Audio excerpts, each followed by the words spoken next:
tave pirmą. Žmogžudysis. Tai kaip buldogas. Aš lodoris. Lodoris. Ko lodoris? Šliuka. Šliuka. Iš čiubo paimsiu, pakratysiu. Eik, tu čia šliuka.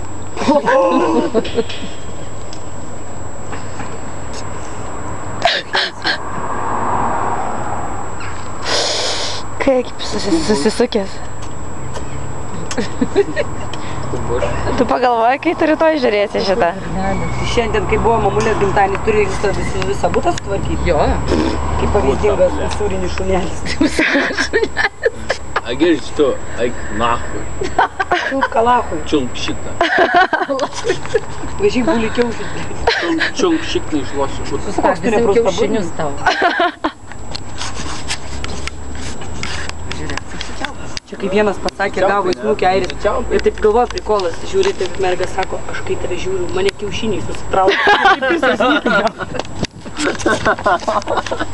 Suprato, kad labai negražiai. Taip mane kiaušiniai susitraukia. Arba vienas irgi pasakoja, kad eina. Labas, koks tavo vardas? Marija, ten ar kažkas. Marija. Koks gražus vardas, o gal norėtum pas mane pasibilginti? Taip mandagiai pokalbį vyras pradėjo. Aš tai atsimenu, pas mus bendradarbė tokia buvo. Nu, tokia prikolinė irgi merga. Dabar taip. Žodžio kišenė neieško, žinai. O toks vienas irgi darbuotojas.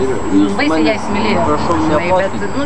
Be šansų jam tenais. Jeigu jūs mane potkinsit, tai prašau nefilmuoti. Ir kažkam jisai Nors priskėrė. tiek. Aš tik tai tavo kojas dabar.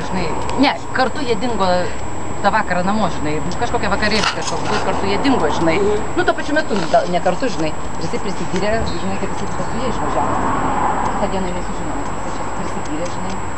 Atėjo į kamarį, žinai, su natom sėdim, kalbam, žinai, ir jisai sėdi. Mergas sako, vakar po vakarėlio, sako, su tokiu bakūrų išvažiavau.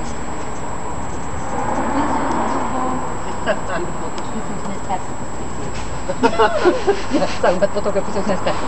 Vienas toks buvo mano darbė. Tai daugiau niekad